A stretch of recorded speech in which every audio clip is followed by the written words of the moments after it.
This is the unboxing and setup of the AIRMOTO Smart Air Pump, and I'll specifically be focused on using this for motorcycle tire pressure.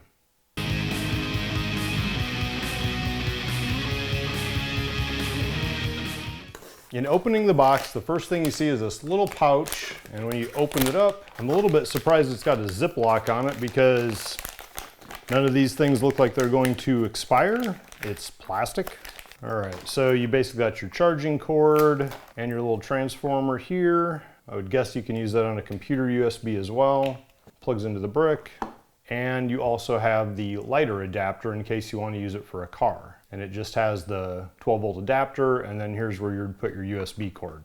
So I'll just be plugging it into the wall. I'm just going to use that one. The bike does not have one of these, though my car does, so I could use it in the car as I take it to the track.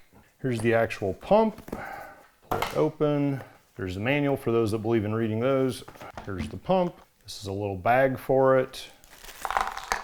And in here we have an extra cord, and we have the stuff for the valve stems. Put those off to the side. Have your cool little film on it. Pull air hose. Oh, that's cool. So this is your air hose. It's very short, obviously, but you shouldn't need much of it because it's portable. So that's the air hose that just comes right out of there. And then that would screw into this point here. And this looks like it just threads over the valve stem, which is kind of cool. Check the manual.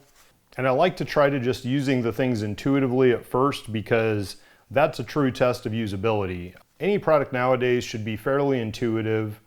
If you have to get the manual out every time, then it's really not designed for usability. Now, I do actually have a wheel in here. All right, so there's a wheel. And I'm going to remove the valve stem cover. All right, so to turn it on, you hold it for 3 seconds, and then the screen lights up. Same thing, hold it down the same amount for 3 seconds and it'll shut off. Or it'll automatically shut off in 3 minutes without being used. The U is for units, so you can switch between kPa, PSI, whatever, and I'm going to stick to PSI.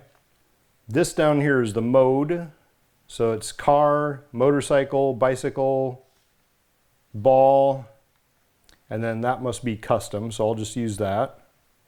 We've already connected the hose, so let's say I want to drop the pressure, then I just keep hitting the negative button,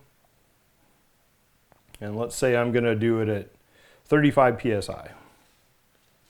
So now I'm going to feed it through, and I'm going to thread the end onto the valve stem. So I just rotate that onto it. Okay, now it's on. And now I'm going to press the middle button. And it's telling me the PSI here and then the target over here. So obviously this was a very low pressure tire. Now if it's close enough, you can hit the button and it'll stop at whatever that pressure is. But if you want to let it go all the way, you just let it continue and it'll stop at the set point. And it stopped at 35. Now I can take this off. The end of the air hose does get a little bit warm.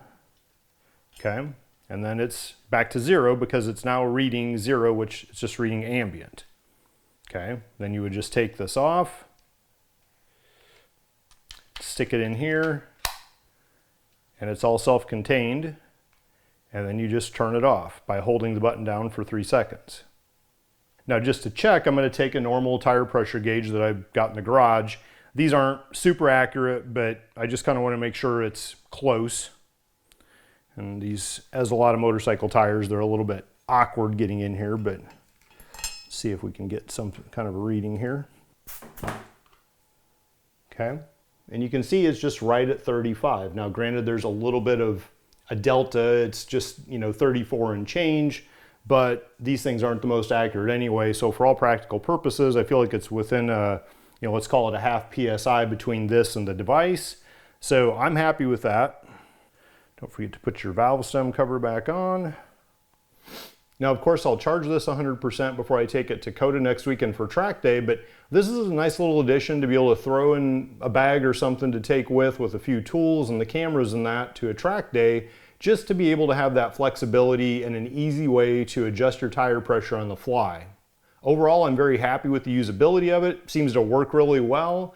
I just got it, so I can't speak to its long-term durability, but very easy to use. So overall, happy with this, and I think it'll be a great thing to have for track days. Subscribe to my YouTube channel below and let's celebrate turning fuel and air into adrenaline.